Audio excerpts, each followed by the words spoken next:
Hello, welcome to this your channel of the band Eurofan. That's me. After the warm and comforting performance brought to us by the girls of Sister in last year's contest, Iceland moves forward in the competition, keeping the hope of achieving their first victory soon. Let's take a look now to the artists that will represent the Nordic nation on the main stage of Liverpool. Here we go.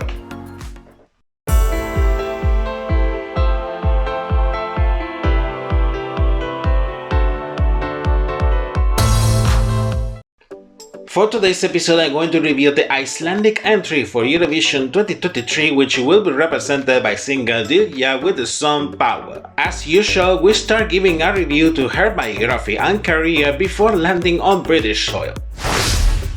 Diljá Pétursdóttir, mostly well known by her name, is an Icelandic pop singer and songwriter, coming from the city of Kópavogur, which belongs to the greater Reykjavik. She will start to get noticed in 2015, when she participates being 12 years old in the second season of the Icelandic version of Got Talent, showcasing her singing skills. Then later in 2020, she will move to Copenhagen, Denmark, alternating her studies in physiotherapy and her singing lessons. She has commented that her dream of representing her country at Eurovision started with the entry of singer Johanna in 2009, having achieved an outstanding second place on the edition held in Moscow, Russia. Now being 21 years old, with her debut single at the top of the musical charts of the country, she will make her dream come true, presenting her proposal to the rest of Europe. Let's check out how the Eurovision adventure begins for her. The Icelandic public broadcaster will organize what it went to be the 29th edition of their national finals Song Academy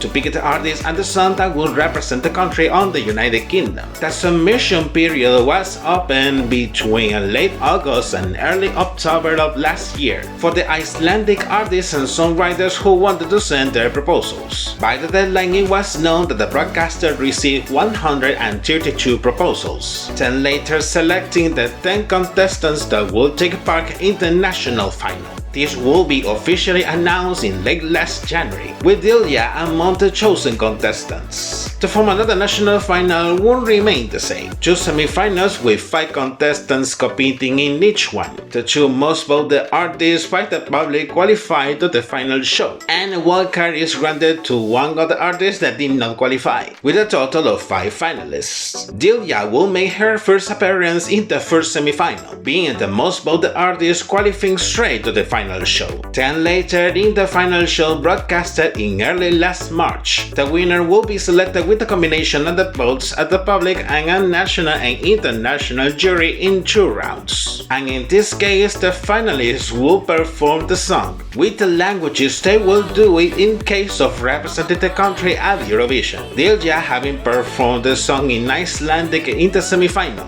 with the title Olifandi Inni Ima, will translate it in English for the final show. In the first round, the 2 most voted artists will advance to the super final, being Diljá one of the super finalists. Finally, in the second round, the voting results granted her the victory in the national final, gaining subsequently the right of representing Iceland on Liverpool. A radical hint what is presented this time. Now here comes the analysis according to what she has presented in her proposal. It could be said that the melody is a synth-pop track, judging by the predominance of the synthesizers throughout the song, making the exception for the verses, which has a moderate sound. Technically, the whole song has a quite intense sound. Diljá's voice is like the song's title, powerful. She also has some harsh style, mostly in the higher keys, which in fact reminds me of the singing style of Cyndi Lauper. About the lyrics, it talks about getting away for a clearly no-show situation with another person, which has some kind of power over you. Reading the lyrics in detail, it describes the fact of realizing that you have the power and willingness to get out of that situation, using the metaphor of the flowers as a chance for personal rebirth. The message in this case is quite implicit, leaving all the bad behind, to light up the new life with positivism, independence and confidence. I want to make a reflection to remark something important. I think that there is a good message